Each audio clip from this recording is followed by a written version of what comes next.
مشروع عمل وہ آپ نے کر لیا نا مشروع میں، مزید ضرورت نہیں رہی. بسم اللہ الرحمن الرحیم. اللہم صلی علی سیدنا محمد وعلی آل سیدنا محمد وبارک وسلم آمین. حضرات ہم تیسری شرط پڑھ رہے تھے کہ وہ مجموعہ اقوال سلف سے قول نہ نکلتا ہو. اس میں ایک دو استثناءات ہیں، وہ میں عرض کر دیتا ہوں.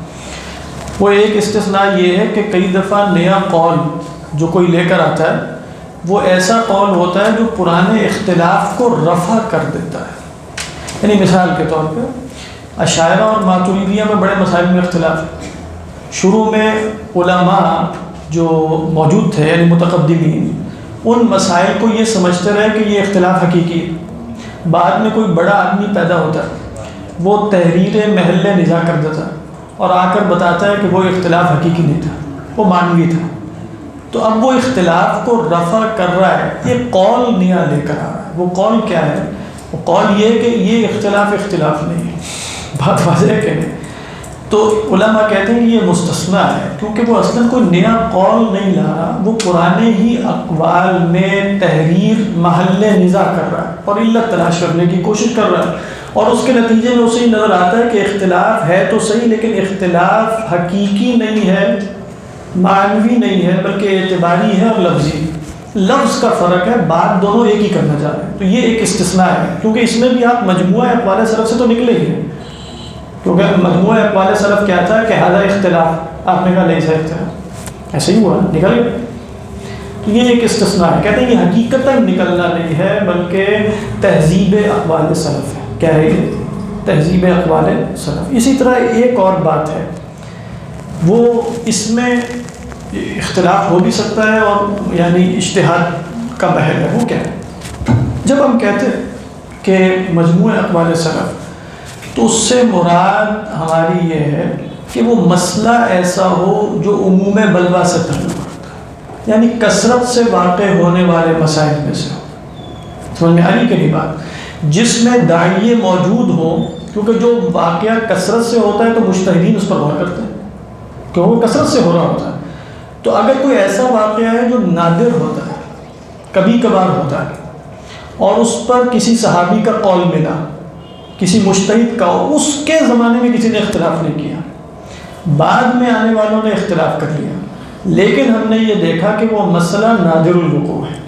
تو نادر الوقوع مسئلے میں یہ مشکل ہے نا کہ اس زمانے کے تمام سلف کے اقوال کو جمع کیا جا سکے کہ سب تک وہ مسئلہ پہنچا اور سب کی کوئی رائے تھی یا نہیں تھی. ایک مشکل ہے نا، اس کو طے کرنا مشکل ہے. تو کہا کہ اگر وہ مسئلہ عموم بلوہ سے تعلق نہیں رکھتا اور چاہے اس میں صحابہ میں بھی ایک قول تھا، دو تھے، یا سلف میں 3 تھے 4 تھے، لیکن وہ عموم بلوہ سے تعلق نہیں رکھتا اور احتمال ذہنوں پر یہ غالب آتا ہے کہ شاید سلف کا کوئی اور قول بھی ہو جو نقل نہ کیا گیا ہو. سمجھ میں آ رہی ہے کہ نہیں بات؟ احتمال غالب آتا ہے. تو تب کوئی صاحب آ کر اگر کوئی ایسی رائے بیان کر دیں کہ جس میں ایک قول ہو اور اس کی کوئی قوی دلیل اصول اجتہاد پر بیان کر دیں تو پھر بھی وہ قول معتبر ہو سکتا ہے. اس کی مثال یہ ہے کہ فقہا نے کہا کہ کئی دفعہ ائمہ اربع کے ایسے اقوال موجود ہیں جو صحابہ کے بظاہر اجماع سکوتی کے خلاف ہے. جیسے ایک مسئلہ ہے کہ حضرت عبداللہ ابن عمر، یہ کون سے صحابی تھے؟ عبداللہ ابن زبیر، کہ ان کے زمانے میں ایک مسئلہ پیش کیا گیا کہ ایک صاحب تھے جو دراہم، جو درہم و دینار ہوتے ہیں نا، درہم چاندی کا، دینار سونے کا، اس کی تقریض کرتے تھے. تقریض کا مطلب ہوتا ہے کونوں سے ہلکا پھلکا چھیننا کہ پتہ نہ چل سکے. یعنی اس کا وزن اگر 100 گرام ہے تو وہ شاید اب کتنا رہ جائے، 95 رہ جائے. تو وہ ہر درہم کے ساتھ اس طرح کر رہے ہیں، تو وہ سونا جمع کر رہے ہیں نا، چوری ہے لوگوں کا مال. حضرت عبداللہ بن زبیر کے پاس ایک مسئلہ پیش کیا گیا تو انہوں نے ہاتھ کاٹے ان کے، جب ان کی حکمرانی ہوئی نا حجاز میں. تو بعد میں ائمہ اربع کی، سب کی فقہا کی رائے کوئی اور بنی. ابن حزم علیہ الرحمہ نے اس پر اعتراض کیا کہ یہ کیسے ہو سکتا ہے کہ صحابی کا قول لا یعلم له خلاف، اس پر خلاف بھی نہیں معلوم کہ حضرت عبداللہ بن زبیر نے کیا، کسی نے اختلاف بھی نہیں کیا، اور آپ ائمہ اربع آ کر کہتے ہیں تو کہتے ہیں یہ اجماع کی مخالفت ہے. اس کا جواب فقہا کے ہاں کیا ہے؟ یہی ہے کہ مسئلہ بہت نادر سا ہے. کچھ لوگوں نے اس طرح کیا. عبداللہ ابن زبیر نے اپنی خلافت میں یہ فیصلہ جاری فرما دیا. اب اس میں یہ دعویٰ کرنا کہ سلف کے تمام اقوال کا احاطہ ہو گیا بہت مشکل ہے، کیونکہ یہ نادر الوقوع واقعہ ہے، عموم بلوہ سے تعلق نہیں رکھتا. تو اس طرح کے مسائل میں سمجھ میں آ رہی ہے کہ اب یہ کون طے کرے گا کہ یہ خود ایک اجتہادی مسئلہ ہے. علماء کہتے ہیں کہ کئی دفعہ عموم بلوہ ہونا واضح ہوتا ہے، کئی دفعہ نہ ہونا واضح ہوتا ہے، اور کئی دفعہ کیا ہوتا ہے یعنی وہ بہم سا ہو جائے گا کہ یہ عموم بلوہ سے ہے نہیں ہے، کتابیں کھنگالی جائیں گی. کتنا علماء کی کثرت ہے ان کے اقوال میں، علماء نے بہت زیادہ کلام کیا ہے. کچھ مسائل میں ہوتا ہے نا صفحات لکھے جاتے ہیں، کچھ میں نہیں ہوتا، تو یہ اختلافی مسئلہ بن جائے گا. اس میں اگر کوئی شخص نیا قول لائے لیکن بالدلیل اصول شریعت کے مطابق، اصول فقہ کے مطابق بالدلیل لائے، تو گنجائش ہے کہ اس کا قول خلاف معتبر شمار ہو جائے. یہ سمجھ میں آ رہی ہے کہ نہیں؟ کہ امام ابن حزم نے کہا کہ 4 ائمہ جو ہیں ان سے انہیں اختلاف کیا. امام ابن حزم نے ہاں انہیں ابن حزم کہنے کہ عبداللہ ابن زبیر کی رائے سے ائمہ اربعہ نے اختلاف کیا، حالانکہ عبداللہ ابن زبیر نے جس زمانے میں رائے پیش کی کسی نے ان کی مخالفت نہیں کی. بات واضح ہے. لیکن اس کا مطلب تو یہ ہوا نا کہ ہم جو پڑھے ہوئے کہ قول اجماع مرتب کے خلاف نہ ہو. یہ استثناءات ہے نا. استثناءات میں تو ہم یہ اصل میں کوشچن کریں کہ وہ اجماع مرتب واقع ہی نہیں ہو. مجموعہ اقوال سلف ہے نا، یعنی آپ کہیں گے مجموعہ اقوال سلف کبھی 2 ہو سکتے ہیں کبھی 1 ہوگا. وہ ٹھیک ہے، لیکن ہم یہاں یہ دعویٰ سکوتی سکوتی ہو سکتا کسی نے اس پہ اجماع مرکب. دیکھیں اجماع کیسے ہوا، مرکب کا کیا مطلب ہے؟ مرکب کا مطلب ہے کہ ہم دیکھیں گے سلف میں احاطہ اقوال کریں گے کتنے قول ہیں، کبھی آپ کو 1 ملے گا، کبھی 2 ملے گا، کبھی 3 ملے گا. اس پر جو اجماع واقع ہو رہا ہوگا وہ اصلاً اجماع مرکب کیا ہوگا، وہ سکوتی کے درجے میں ہی ہوگا. یعنی آپ کہیں گے 2 اقوال پائے گئے، باقی اس کی مخالفت کوئی نہیں کی گئی، تو گویا اجماع مرکب 2 قولوں پر ہو گیا. کبھی آپ کہیں گے کہ 1 قول پیش کیا گیا، اس کی مخالفت نہیں پائی گئی، تو اجماع سکوتی 1 قول پہ ہو گیا. ٹھیک ہے. اب وہ 1 قول ہو 2 ہو، یعنی شاید محض اجماع سکوتی ہو، اجماع مرکب ہو، اگر وہ عموم بلوہ سے تعلق نہیں رکھتا تو عین ممکن ہے کہ تمام سلف نے اس پر غور بھی نہ کیا. سمجھ میں آ رہی کہ نہیں بات؟ تو لہذا جب یہ بہت ممکن ہے کہ اس میں اگر کوئی اور قول ہو تو نادر الوقوع ہونے کی وجہ سے نقل نہ کیا گیا ہو، یا وہ تمام مجتہدین تک نہیں پہنچا ہو، کیونکہ کیا ہے وہ نادر الوقوع ہے، عموم بلوہ سے تعلق نہیں رکھتا، کبھی کبھار ہونے والی شے ہے. تو اب اگر کوئی نیا قول دلیل کی بنیاد پر آتا ہے تو اس کی گنجائش ہو سکتی ہے. اس کے باوجود یہ کہیں گے کہ وہ اجماع مرتب واقع ہو گیا تھا. نہیں، اصل میں وہ یہی کہہ رہے ہیں کہ یہاں اجماع مرکب جو نقل کیا جا رہا ہے نا، اس میں احتمال عدم وقوع کا ہے. یعنی اس میں استثناء ہے ہی اس بنیاد پر کہ یہاں سلف کے سارے اقوال نہیں ہم تک پہنچے. کیوں نہیں پہنچے؟ اس کے لیے قرینہ چاہیے. اس کے لیے قرینہ چاہیے. وہ قرینہ کیا ہے؟ عموم بلوہ نہیں ہے. جو پہلا جو مسئلہ تھا جس میں آپ نے وہ کہا کہ باب میں تہذیب ہوگی اقوال کی، لیکن اس سے پھر یہ جو ہم نے وجہ پڑھی تھی وہ یہ تھی کہ امت مسئلے میں گمراہی پہ بہت لمبا اثر ہے. ہاں، اس میں کوئی گمراہی نہیں تھی نا. اس میں دیکھیں اگر آپ کہیں کہ اشاعرہ کا قول یہ تھا، ماتریدیہ کا یہ تھا، اب وہ قول کیا تھا؟ مثلا خدا کی صفات کے بارے میں اس مثلا کوئی قول تھا، ٹھیک ہے، صفت تکوین کے بارے میں مثلا. اب جب آپ نے فی نفسی ہی دیکھا تو وہ قول فی نفسی ہی اگر گمراہی ثابت ہوگا تو پھر بات گمراہی کی ہوگی نا. اگر بات صرف اتنی ہے کہ ہم یہ سمجھ رہے تھے کہ اشاعرہ کا قول اور ہے، ماتریدیہ کا قول اور ہے، بعد میں پتہ چلا کہ یہ دونوں اقوال بھی اتنی آپس میں مخالفت نہیں کرتے، تو جو مقول تھا، یعنی مقولہ کیا تھا؟ وہ تو عقیدہ تھا. اس عقیدے کے بارے میں نئے قول نے کوئی یہ طے کیا کہ وہ ٹھیک نہیں تھا؟ ہاں، کچھ بھی طے نہیں کیا، وہ بالکل وہی بات تھی جس پر امت تھی موجود، وہ ٹھیک بات تھی. لیکن مجتہدین نے یہ سمجھا کہ میرا قول ان کے قول کے مخالف ہے. انہوں نے آ کر بتایا کہ تم دونوں الفاظ فرق بول رہے ہو، بات تم دونوں کی ایک ہی ہے. تو بات ایک ہی رہی ہے. بات ہے کہ میری اور آپ کی انڈرسٹینڈنگ میں یہ فرق واقع ہو گیا کہ میں اس کو اختلاف حقیقی سمجھ رہا تھا، بعد میں یہ اختلاف لفظی ہو گیا. یہ بات سمجھ میں آ گئی کہ استثناءات ہو سکتے ہیں. تو لہذا یہ بھی کسی مجتہد کا، یہ میرے اور آپ کے کرنے کا کام نہیں کہ کوئی بھی نیا مسئلہ پیش ہو تو نہیں گرایا تو میں کہوں کہ یہ عموم، ہاں ہو سکتا ہے وہ عموم بلوہ سے تعلق نہ رکھتا ہو تو اس میں اختلاف کی گنجائش ہو اور وہ قول اجماع کے منافی نہ ہو، ممکن ہے. آپ نے دوسری مثال دی نادر الوقوع کی اور عبداللہ ابن زبیر رضی اللہ عنہ، انہوں نے حکم دیا جائے، اسٹیٹمنٹ دی یا ججمنٹ دی کہ چوری کی، اور باقی آئمہ اربعہ نے اس کے خلاف سے مراد انہوں نے کہا اس پہ ہاتھ نہیں کاٹے جائیں گے. انہوں نے ہاتھ کاٹے, انہوں نے کہا ہاتھ نہیں کاٹے جائیں گے. لیکن چوری مانی ہاں چوری ہے, لیکن ہر چوری پہ ہاتھ نہیں کاٹے جاتے, تعزیری سزا دے دی جائے گی. یعنی وہ اختلاف یہ ہو گیا کہ انہوں نے حد نافذ کی, انہوں نے کہا حد نافذ نہیں ہوگی, سب نے متفقاً کہا. عبداللہ بن زبیر رضی اللہ تعالیٰ عنہ نے حد نافذ کی. تو چوری وہ چوری کے جو جس پر حد نافذ ہوتی ہے اس کی اپنی شروط ہوتی ہیں, اس کی اپنی شرائط ہوتی ہے.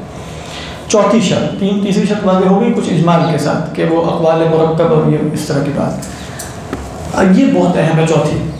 چوتھی یہ ہے کہ وہ جو قول ہے جو صادر ہو رہا ہے وہ کسی ایسی اصل سے صادر نہ ہو رہا ہو جو اصل غیر معتبر. ابھی میں اس کی وضاحت کروں گا تو بات سمجھ میں آ جائے گی کہ اصل غیر معتبر کیا, جیسے ہمارے یہاں اجماع ہے, قرآن ہے, سنت ہے, اجماع ہے, قیاس ہے. یعنی اس قول کے اس اصل کے, اصل کیا ہوتی ہے, جیسے آپ نے قرآن سے استدلال کرنا ہے, حدیث سے, یہ اصل ہے. یعنی خبر واحد اصل ہے, اس سے استدلال ہو سکتا ہے. اچھا, اس اصل کے عدم اعتبار پر اجماع امت ہو چکا, سلف کا اجماع ہو چکا. یعنی وہ اصل کہ جو اس نئے قول کی بنیاد ڈال رہی ہے وہ اصل ایسی ہے جو غیر معتبر ہے سلف کے. آپ اس کو ایک عام عنوان دینا چاہیں تو وہ کیا ہوگا, جو میں نیا قول بیان کرنے لگا ہوں نعوذ باللہ, میرا منہج استدلال اور منہج تلقی وہی ہے جو امت کا تھا. منہج استدلال بھی تو کوئی شے ہے نا, منہج تلقی بھی کوئی شے ہے. سلف کے ہاں, امت کے ہاں کچھ اصول اجماعی طور پہ معتبر قرار پائے گئے ہیں. اگر میں اب استدلال کرنے بیٹھا ہوں تو میرا جو منہج استدلال ہے اور جو میں نے جس اصل کو معتبر جان لیا ہے وہ اصل کیا اجماعاً یا امت کے تعامل میں اس کا غیر معتبر ہونا یقینی تو نہیں ہے. یہ سمجھ آئی تو ہاں ہے, ابھی کنکریٹ کروں گا تو سمجھ میں آ جائے گی. ابھی جب اس کی مثالیں, لیکن ابھی صرف اس کی یعنی کنسیپشن کی حد تک تو بات واضح ہو گئی نا. نہیں بات اصل سے مراد نہیں, اصل سے مراد نص نہیں. اصل کی مراد کیا, جیسے میں کہوں دین میں حدیث حجت ہے, بار بار میں کہوں کہ کلام میں اصل حقیقت ہوتی ہے, جیسے اپنے اصول فقہ میں دیکھا کلام میں اصل کیا ہوتی ہے. ایک صاحب آئیں کہیں میرے استدلال کی بنیاد ہے کلام میں اصل مجاز ہوتا ہے. بالفرض ایسے موجود ہیں, لوگ ابھی کر رہے ہیں بغیر کسی دلیل کے. وہ مثلا اینڈ ٹائمز کی روایات کی انٹرپریٹیشن ہو رہی ہے, اس میں گویا اصول استدلال ہی ٹھیک نہیں. وہ کیا ہے, مثلا وہ کہہ رہے ہیں کہ حقیقت جب چاہے بغیر دلیل کے حقیقت پر مجاز کو ترجیح دے دی, کبھی حقیقت لے آئے کبھی مجاز لے آئے. کوئی منہج استدلال ہے اس پر بالکل اتفاق ہے امت کا کہ یہ بطلان ہے. کیوں بطلان ہے؟ اس لیے کہ کلام میں حقیقت اصل ہے کہ مجاز اصل ہے. تو کلام میں حقیقت سے مجاز کی طرف رخ کب ہوتا ہے؟ قرینے کی بنیاد پہ, اور حقیقت نہ لی جا سکے وہاں, اور قرینہ پھر اس کے بعد ڈھونڈ سے ہاں.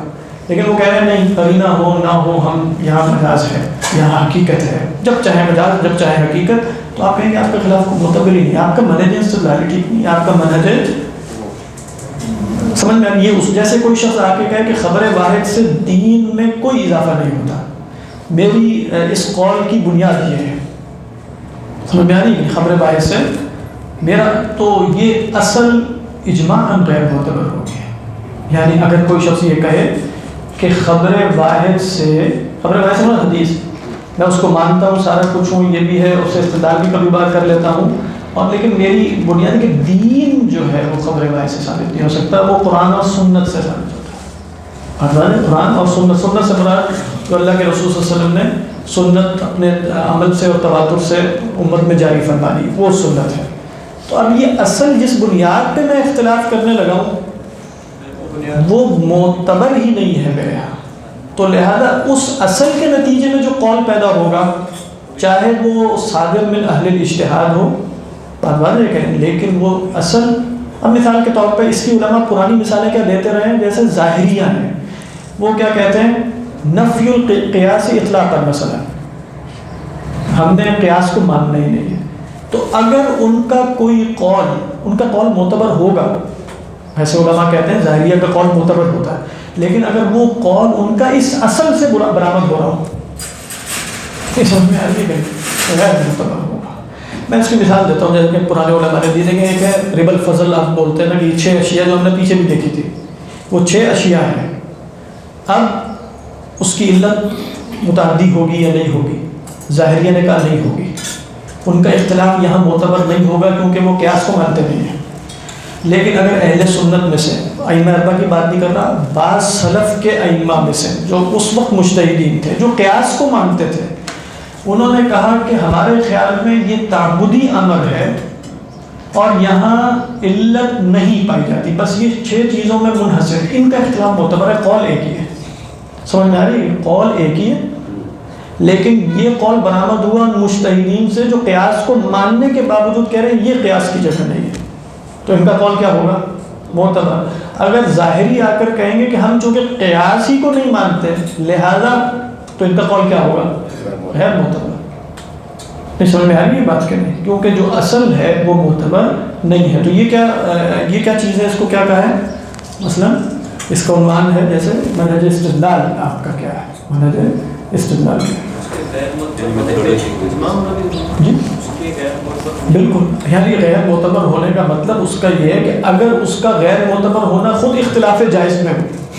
بات واضح ہے. مثال کے طور پہ آپ کہیں مفہوم مخالفت سے استدلال ہوتا ہے کہ نہیں ہوتا. آپ کہیں گے اناف و فلاں فلاں سلف خلف سب آپ کہیں گے میں یہ قول چونکہ اس میں اختلاف خود اختلاف صاحب ہے تو یہاں بنیادی بنے وہ.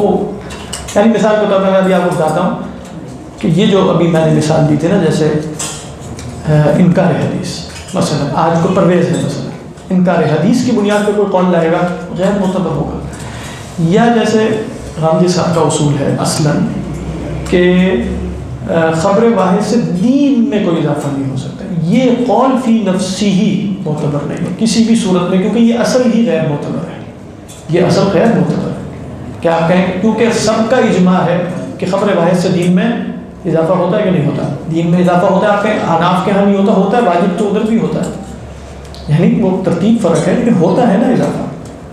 سمجھ آئی کہ اب اس کے بعد اگر غامدی صاحب اپنے اس قول کو ایسے ایکسپلین کر دیں کہ جس سے وہ موافق بن جائے تو یہ مسئلہ پھر اجتہادی رہے گا. ہو سکتا ہے وہ اس کو ایسے بیان کریں کہ میرا یہ قول، لیکن جن چیزوں کو یہ حدیث کی بنیاد پہ واجب کہہ رہے تھے وہ میرے ہاں بھی واجبات ہیں، وہ سب ہیں. لیکن اگر کوئی ایسا قول ہو جس میں وہ منفرد ہو جائیں اس وجہ سے کہ حدیث سے استدلال کے وہ قائل نہیں ہیں، اور واضح، تو پھر ہم کیا کہیں گے کہ وہ قول غیر معتبر ہے لأنه صدر من اصل غیر معتبر. سمجھنا ہے؟ اب اس کی جیسے چند وہ ہے، جیسے میں نے یہاں مثال دی ہے کہ تقدیم المجاز علی الحقیقہ. آپ قواعد لغت کی پیروی نہیں کرتے. یعنی آپ نے کلام سمجھنا قرآن مجید، تو قرآن مجید عربی زبان میں، تو عربی زبان کے قواعد ہوتے ہیں. آپ کہیں میں نہیں مانتا ہوں ان کو، اپنا استدلال شروع کر دیتے ہیں باطنیہ کی طرح مثلا. تو استدلال آپ کا ہوگا کسی کھاتے میں یا میرا کسی کھاتے میں نہیں ہوگا، کیونکہ وہ قواعد لغت پہلے ہوتی ہے. بھئی تمہارا بات کم از کم عربی، تمہاری بات یا تمہارا قول عربی زبان کے اصول کے مطابق تو ہونا چاہیے نا، اس کے مطابق ہی نہیں. یا اس میں مثال ہے جیسے انکار حدیث. اسی میں ایک مثال ہے اصل، اور یہ بھی ذرا غور سے سنیے گا، کہ میں کسی ایسے قول سے استدلال کروں جو مسبوق بالاجماع ہے. یہ سمجھ میں آ رہی بات؟ ایسے قول سے اجماع، یعنی میں کہوں یہ میرا قول نہیں، میرے سے پہلے بھی تھا، لیکن آپ نے دیکھا کہ جو آپ سے پہلے قول تھا وہ بھی قول غیر معتبر تھا. اگر وہ بھی قول غیر معتبر ہے تو صرف میرے سے پہلے ہونے کی وجہ سے میرا استدلال درست ہو گیا. یعنی میں آج یہاں بیٹھ کے کہتا ہوں کہ جمال الدین افغانی، یا بلکہ میں ہندوستان میں کہتا ہوں کہ سر سید احمد خان کا یہ قول ہے، میں نے ان سے استدلال کیا. اختلاف تو ہوا ہے، سر سید احمد خان نے اختلاف کیا ہے، تو پھر وہاں جا کے ہم دیکھیں گے کہ وہ جو قول ہے سر سید احمد خان مرحوم کا، وہ قول جو ہے مثلا وہ اس شرط پر پورا کرتا ہے کہ وہ خود فی نفسی ہی معتبر ہو. اگر وہ خود فی نفسی ہی معتبر نہیں ہے تو میرا استدلال درست ہو جائے گا ان کے قول سے. یہ ہو رہا ہوتا ہے آج کل. یعنی جیسے انکار مسیح کے مسئلے میں فرمایا بعض لوگوں نے کہ میں اس قول میں منفرد نہیں ہوں، محمد عبداللہ نے بھی کہا، شیخ شلتوت نے بھی کہا، فلاں نے بھی کہا. وہ یہی لوگ ملے ہیں، مطلب پچھلے 100 سال والے، اور کوئی نہیں ملا. تو یہی تو ہم بتانا چاہ رہے ہیں کہ اس زمانے میں بھی جب علماء نے ان پہ رد کیا، اگرچہ وہ بڑے علماء تھے، شیخ شلتوت تو شیخ اظہر تھے رحمہ اللہ، تو لیکن اس وقت بھی علماء نے ان کو یہی بتایا تھا کہ آپ کا قول اصول کے خلاف ہے. تو لہذا ان کا قول محض اس لیے کہ وہ گزر چکا ہے میرے سے پہلے، معتبر نہیں ہو جائے گا کہ میں اس سے استدلال شروع کر دوں، اگرچہ ویسے غامدی صاحب اس سے استدلال نہیں کرتے، وہ محض استشہاد کہہ رہے ہیں، ورنہ ان کا استدلال کبھی بھی اقوال سے نہیں ہوتا، ان کا استدلال دلائل کی بنیاد پہ ہوتا ہے۔ یہ سمجھ میں آ گئی، لیکن یہ چل رہا ہے آج کل، یہ بھی فیشن ہے۔ یہ بھی اصل کیا ہوگی؟ یہ اصل کہ میں استدلال کروں ایک قول سے جو غیر معتبر ہو، یہ اصل کیا ہے؟ غیر معتبر۔ یہاں ایک اور بات ہے جو امام شاطبی علیہ الرحمہ نے نقل کی، وہ بھی بڑی زبردست ہے۔ اچھا یہاں ایک دو مثالیں اور بھی، جیسے خبر واحد کہہ دیں، شیعوں کے کچھ الٹے سیدھے اصول ہیں وہ اس سے استدلال شروع کر دیں، ہم کہیں گے ان کا کوئی معتبر نہیں۔ استحسان باطل، ایک استحسان ہے جن کو فقہا مانتے رہے، ایک استحسان وہ ہوتا ہے کہ بھئی بس یہ بات فی زمانہ یہی درست لگ رہی ہے، استحسن هذا الشيء بعقلی من غیر ادلۃ، یعنی بغیر ادلہ کے، یہ استحسان باطل کہلاتا ہے کہ استحسن یہ بھئی یہی شریعت کی بات ہوگی نا، کیونکہ یہ بالکل موافق فطرت انسانی لگ رہی ہے، اب وہ کون فطرت انسانی کدھر ہے وہ، لیکن لگ رہی ہے تو یہی ٹھیک ہے۔ تو یہ سب کیا ہے؟ ایک ایسی اصل سے استدلال ہے، کوئی کہے فطرت سے استدلال کر رہا ہوں، فطرت یعنی ہم نے کوئی پڑھا ہے کہ شریعت قرآن سنت اجماع قیاس فطرت، کوئی ایسی بات ہم نے نہیں پڑھی۔ کوئی شخص کہتا ہے فطرت سے استدلال کر کے بتا، کون سی فطرت، کہاں رہتی ہے، پتہ بتاؤ اس کا، تو پھر ہم اس سے جا کے پوچھیں گے کہ آپ کا استدلال درست ہے کہ نہیں۔ یہ کوئی اصل نہیں ہے فطرت، بات واضح ہے کہ نہیں، اس سے استدلال شروع کر دی۔ یہ سب کیا ہے؟ ایسی اصول ہیں، کیا ہیں، جو غیر معتبر ہے، لہذا اگر وہ قول اس اصل غیر معتبر سے برآمد ہو رہا ہے تو کیا وہ معتبر ہو؟ اب ذرا اس میں ایک بات سمجھیے،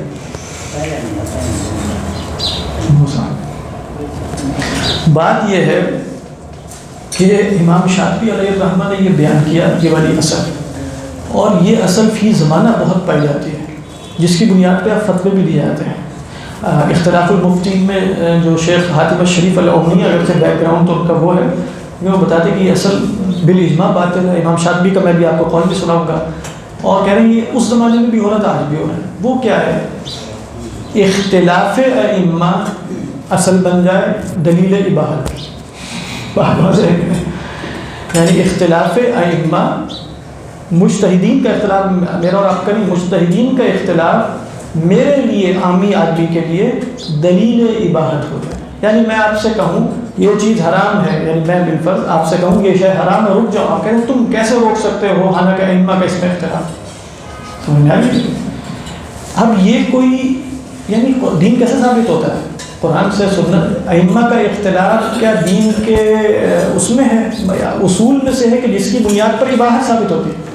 یعنی سوچیے کہ اس میں منطق جو ہے وہ کتنی الٹ گئی کہ کسی شے کے مباح ہونے پر دلیل یہ ہے کہ ائمہ مجتہدین اس میں مختلف ہیں۔ تو یہ اصل اگر میں اس بنیاد پہ آج فتوی جھاڑنا شروع کروں تو یہ اصل جو ہے وہ غیر معتبر ہے، اس کی بنیاد پہ جو میں بات کر رہا ہوں وہ بھی غیر معتبر ہے۔ لیکن ائمہ مجتہدین جو ہے وہ اجماعی کی شکل ہوگی نا؟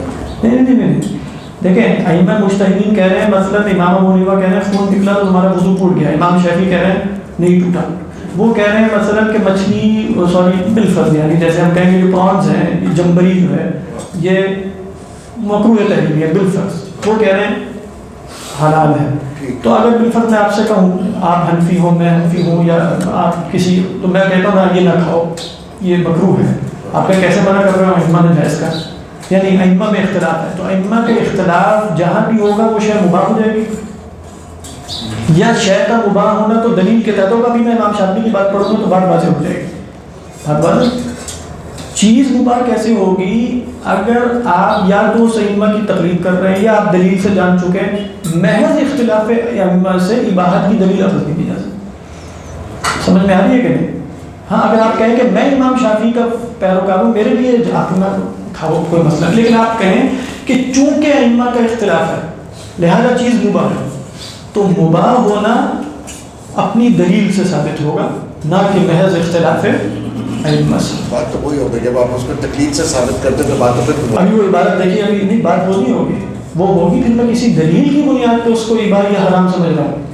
تقلید میں تو دلیل ہوتی ہے، تقلید میں مخلد جو ہمارا ہے اس کی دلیل ہے، یعنی جو امام ہے اس کے پاس دلیل ہے نا، لیکن اس صورت میں تو دونوں میں سے کسی کی دلیل یہ ہے کہ جہاں ہمارا اختلاف ہوگا وہ شے مباح ہوگی، یعنی امام ابو حنیفہ کی بھی یہ دلیل ہے یا امام شافعی کی یہ دلیل ہے کہ جہاں میرا اور ان کا اختلاف ہو تو اس کو مباح سمجھنا. تو اس کا مطلب ہے میں نے اب جس دلیل کی بنیاد پہ اس کو اباح کیا وہ دونوں میں سے کسی کی دلیل نہیں. بات واضح کہ نہیں, اگرچہ میرا قول موافق امام شافعی کے قول کے ہو جائے گا, لیکن میں جس دلیل کی بنیاد پہ اس کو مباح کر رہا ہوں وہ کسی فقیہ نے اس دلیل کی بنیاد پہ اس کو مباح نہیں کیا. یہ بات سمجھ میں آ رہی ہے؟ یہ تلفیق مضمون بھی نہیں ہے. تلفیق مضمون تو ہوتی ہے کہ جس میں آپ ائمہ سلف کے رخص کو جمع کر کے ایک ایسی صورت بنا لیں کہ وہ صورت کسی کے ہاں جائز ہو. اس میں آپ کھائیں گے تو پرانز وہ جائز ہی ہوگی, جس میں تلفیق کوئی نہیں ہو رہی. لیکن جس دلیل کی بنیاد پہ آپ نے اس کو حلال کہا ہے وہ دلیل غیر معتبر ہے. آدمی جو ہے اگر آدمی کو دلیل پتہ بھی چل جائے وہ اصل میں اس دلیل کی بنیاد پہ تو نہیں عمل کر سکتا. اس لیے یا تو وہ دلیل کی بنیاد پہ کرے گا یا تقلید کی بنیاد جو آدمی ہے تو وہ دلیل تو نہیں تقلید ہی کرے گا. یہی کرے گا. تقلید اگر وہ حنفی ہے تو وہ ظاہر غلط ہوگا اصول میں کہ اگر وہ یعنی اگر وہ تقلید کرنے والا ہے پرانس نہ کھائے گا. نہیں وہ تو جائز ہے. تو طلحہ صاحب بتائیں گے کہ میں اس کو بالفرض بتا رہا تھا. میرا خیال مفتی تقی عثمانی صاحب کا فتویٰ ہے نا کہ جائز ہے. اور کہتے ہیں اتنی سختی نہیں ہونی چاہیے. ہر لیول میں اختلاف جائز ہے, تو ایک عامی کے لیے تقلید کی عامی کے لیے بھی اختلاف جائز ہے, لیکن اختلاف کسی اصول کے تحت کرے گا. تو ہم نے دیکھا کہ اختلاف معتبر اور غیر معتبر ہوتا ہے. تو عامی کا اختلاف معتبر ہوتا ہے یا غیر معتبر؟ وہ تو ہم نے شروع میں دیکھ لیا تھا کہ جائز کا اختلاف غیر معتبر. تو اگر آپ کہیں میں اختلاف کر رہا ہوں, سبھی کر رہے ہیں, مجھے بھی دے تو اس اختلاف کی اجازت, تو میرا تو غیر معتبر ہو گیا. تو ہم نے نہیں مطلب اس میں اندر اس میں ایک قول خوبصورت ہے بڑا, وہ میں آپ کو سنا دوں. تو اچھا ہاں, یعنی اس میں وہ بتانا نہیں چاہ رہے ہیں کہ رخصت اس کو نہیں کہتے. یعنی رخصت کیا ہوتی ہے کہ وہ امام بتائے گا کہ دین میں یہ رخصت ہے, لیکن آپ یہ کہیں کہ جہاں اختلاف ہو جاتا ہے وہاں رخصت بن جاتی ہے کہ میں کسی بھی قول پہ عمل کر لوں. یہ رخصت کا تصور کسی امام کے ہاں نہیں. یعنی رخصت کیا ہے؟ رخصت تو بتائیے کہ جو دین میں دلائل سے ثابت ہوگی. تو رخصت ثابت کرنے کے لیے بھی آپ کو قرآن و سنت اور مراجع کی طرف رجوع کرنا پڑتا ہے. لیکن اگر آپ کہیں رخصت وہ ہوتی ہے جہاں ائمہ کا اختلاف ہو وہاں عمل کرنا اب رخصت ہے, تو آپ نے رخصت جس اصل سے ثابت کی ہے وہ اصل معتبر نہیں ہوتا. ٹھیک ہے, کیونکہ اس کو کچھ لوگ اس طرح پیش کرتے ہیں کہ رخصت ہے نا, پھر اس کا مطلب کر سکتے ہیں. نہیں, رخصت نہیں ہے. اس لیے کہ رخصت کس سے ثابت ہوگی؟ رخصت حکم شرعی ہے کہ نہیں؟ تو حکم شرعی کیسے ثابت ہوتا ہے؟ وہ اپنے طریقے پر ثابت ہوگا. لہذا اگر میں رخصت کو, حکم شرعی کو اختلاف ائمہ کی اصل سے ثابت کروں گا تو میں نے جس شے سے اسے ثابت کیا ہے وہ اصل معتبر ہے یا غیر معتبر؟ غیر معتبر. یہ بات واضح ہے نا. اچھا, اس میں جو ان کا قول ہے وہ فرماتے ہیں وقد زاد هذا الامر على قدر الكفايه. کہہ رہے ہیں معاملہ حد سے آگے نکل گیا. اب شافعی فرماتے ہیں معاملہ حد سے آگے نکل گیا. حتى صار الاختلاف في المسائل معدودا في حجج الاباحه. کہہ رہے ہیں یہاں تک کہ مسائل میں اختلاف جو ہے وہ اباحت کی حجتوں میں سے ایک حجت بن گئی. اچھا, ووقع فيما تقدم وتأخر في الزمان الاعتماد في جواز الفعل على كونه مختلفا فيه بين أهل العلم. کہہ رہے ہیں آگے پیچھے جو پچھلے زمانے میں بھی اب یہ لوگوں کی عادت سی بن گئی ہے کہ اعتماد کر لیتے ہیں فعل کے جائز ہونے پر اس بنیاد پر کہ اہل علم میں اختلاف, تو لہذا فعل کیا ہو گیا؟ وہ جائز ہو گیا. لا بمعنى مراعاة الاختلاف. کہہ رہے ہیں یہ نہیں ہے کہ اختلاف کی رعایت کرتے ہیں فإن له نظرا آخر, اس کی تو ایک اور ترتیب ہے. یعنی مراعاة اختلاف کیسے کیا جاتا ہے وہ تو ایک اور شے ہوتی ہے. یعنی مثال کے طور پہ مراعاة اختلاف ہوتا ہے احوط پہ عمل کرنا, احوط زیادہ احتیاط پہ. یعنی آپ کہیں کہ امام شافعی کہہ رہے ہیں آپ کا مثلا جرابوں کا مسح ہو جاتا ہے خاص شرائط کے ساتھ, دوسرے فقیہ کہہ رہے ہیں کہ نہیں ہوتا, تو آپ احتیاط کا تقاضا کیا ہے کہ آپ موضوع پہ کر لیں, وہ تو سب کے ہاں ہے. تو احتیاط مراعاة اختلاف کیا ہے کہ آپ احوط پر عمل کر کے اختلاف کے دائرے سے نکل جائیں. تو کہہ رہے ہیں لوگ سمجھتے ہیں کہ مراعاة الاختلاف کیا ہے کہ ہمیں اختلاف ہے, ہمیں اختلاف کی رعایت کرنی ہے تو اس کو مباحی سمجھنا چاہیے. سمجھ میں آ رہی ہے کہ تو کہہ رہے ہیں مراعاة اختلاف اور شے ہوتی ہے, یہ مراعاة اختلاف نہیں ہے. اچھا, کہہ رہے ہیں فربما وقع الاختلاف في المسألة بالمنع. کہہ رہے ہیں کبھی کبھار اختلاف ہوتا ہے اور پھر آپ کہتے ہیں یہ کام منع ہے, نہیں کرنا. فیقال, تو کہا جاتا ہے لما تمنع والمسألة مختلف فيها. کہہ رہے ہیں آپ کیسے روک سکتے ہیں حالانکہ مسئلہ تو مختلف فيها.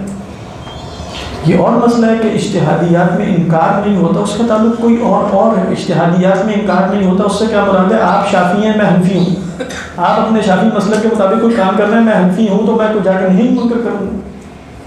لیکن آپ کسی اصل معتبر پہ ہیں نا، یہ اصل معتبر، ہم دونوں اصل معتبر پہ ہیں. ہاں ہم دونوں اصل معتبر پہ، اور ہم دونوں ایک دوسرے کے اصل معتبر لے بھی سکتے ہیں. ہاں لیکن اس میں کیا ہوگا، آپ طے کریں گے کہ اب میں آج سے نہیں منتقل ہو گئے. اگر آپ کہیں کہ کبھی میں ادھر کبھی ادھر، تو وہ پھر اصل غیر معتبر ہوگی. یہی تو اصل غیر معتبر، کیونکہ آپ نے امام کا قول لیا اس بنیاد پہ نہیں جس بنیاد پر امام نے وہ قول پیش کیا تھا. آپ نے وہ قول لیا ان کا اپنی تشہری پر. یعنی جب مجھے ایزینس ہوگی ادھر چلے جاؤں گا، پھر ادھر پرسوں ادھر، تو میری بنیاد کیا ہوئی یہاں انتقال کی؟ اصل کیا ہوئی؟ تیسیر، تشہری.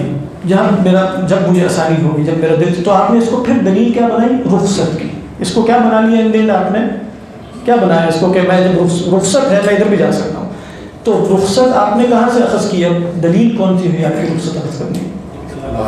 کیا ائمہ کا اختلاف. تو ائمہ کا اختلاف کیا اصل معتبر ہے فی الرخصتی؟ الفاظ ہے کہ سمجھ آ رہی ہے بات؟ خیر ابھی تھوڑا سا اس کو مکمل کر لوں نا. تو وہ مراعات اختلاف اور شے ہے، مراعات اختلاف اور شے ہے. تو کہتے ہیں آپ منع کیوں کرتے ہیں؟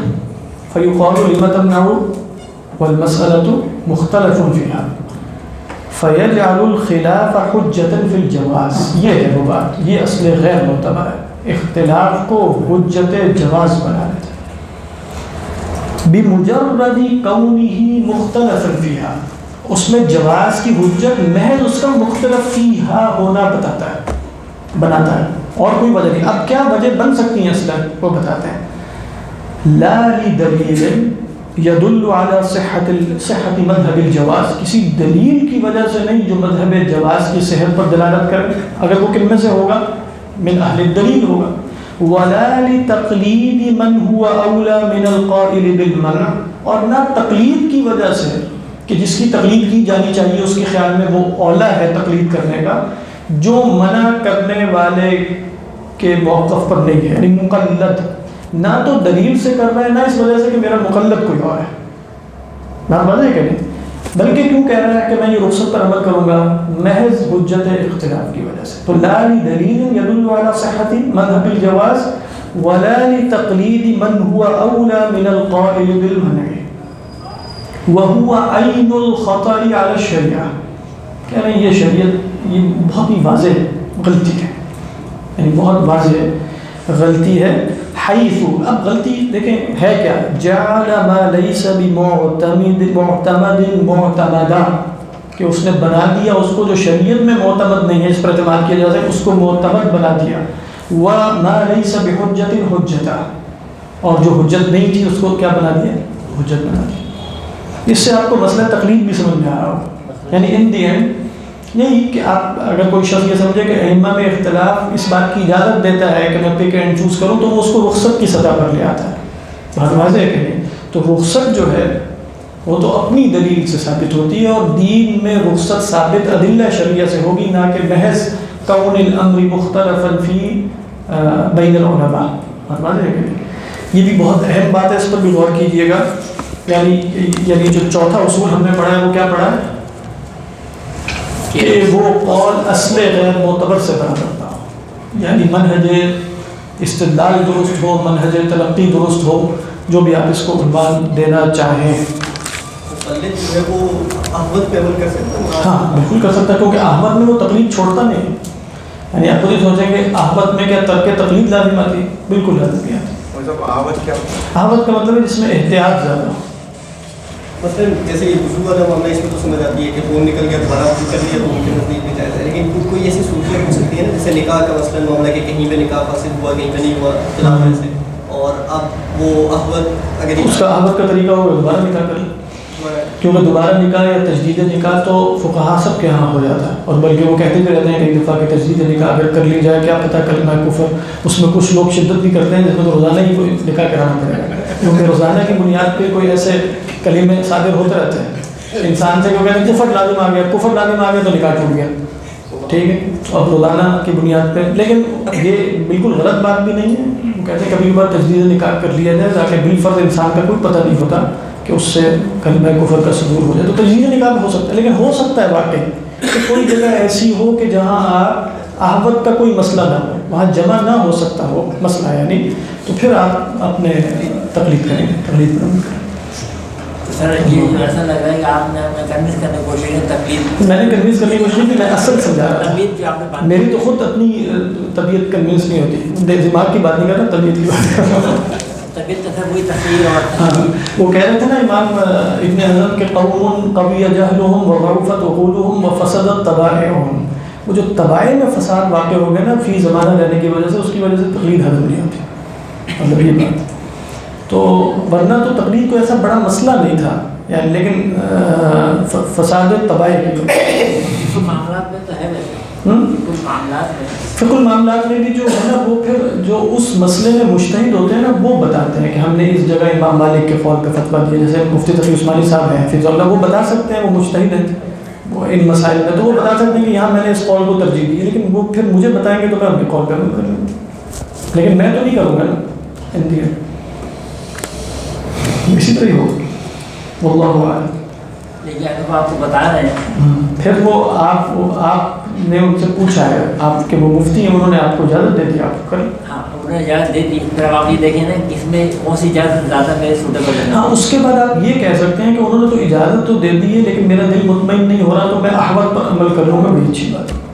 استفتی قلبک وَإِنْ أَفْتَاكَ النَّاسُ وَإِنْ أَفْتَاكَ النَّاسُ، اپنے دل سے پوچھا کرو، چاہے لوگ تمہیں حلت کا فتویٰ دیں، حرمت کی بات نہیں تھی، لوگ اگر تمہیں حلت کا فتویٰ دیں پھر بھی آپ کہیں کہ اسلامک بینکاری میں میں انویسٹ کرنے لگا ہوں، بڑے بڑے علماء نے کہا کہ بالفرض جائز ہے، تو لیکن مجھے دل مطمئن نہیں ہو رہا، اشتباہ ہے، مشتبہ ہے چیز ہے، تو میں نہیں کرتا، تو اس کا مطلب یہ نہیں کہ آپ نے احتیاط پر عمل کیا۔ کون سا انہوں نے کہا تھا کہ وہاں فرض ہے یہ واجب، انہوں نے تو یہ نہیں کہا، تو آپ نے کوئی فتوے کی خلاف ورزی نہیں کی، نہیں سمجھ میں آ رہی ہے یہ بات۔ آخری شرط، اس کے بعد اصل میں نا کچھ اور باتیں بھی ہیں، وہ تھی کہ پھر یہ جو قائل ہے اس کے ساتھ سلوک کیسے کرنا ہوتا ہے، وہ پتہ نہیں اس وقت ہو سکے گا کہ نہیں، رمضان کے بعد شاید کنٹینیو ہوگی۔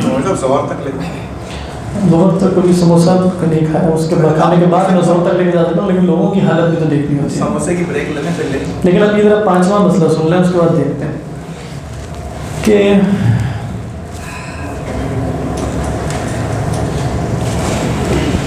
وہ جو قول ہے، یعنی انڈین بات کس کی ہو رہی ہے، ہر جگہ قول کی، ابھی ہم مخالف کی بات کر رہے ہیں کہ قول کی بات کر رہے ہیں، یعنی مخالف کے قول کی بات کر رہے ہیں، کس کی بات ہو رہی ہے، قول کی بات۔ اب مخالف کافر ہوتا ہے، بدعتی ہوتا ہے، معصیت کرتا ہے یا مباح، وہ الگ بحث ہے، یہ نہ سمجھے گا کہ ہر اختلاف محرم کے نتیجے میں کفر لازم آتا ہے، ضروری تو نہیں، ہو سکتا ہے کفر لازم نہ آئے، ہو سکتا ہے صرف معصیت لازم آئے، ہو سکتا ہے بعض صورتوں میں معصیت بھی لازم آئے، ہو سکتا ہے اگرچہ اختلاف محرم، ہو سکتا ہے معصیت بھی لازم آئے، خدا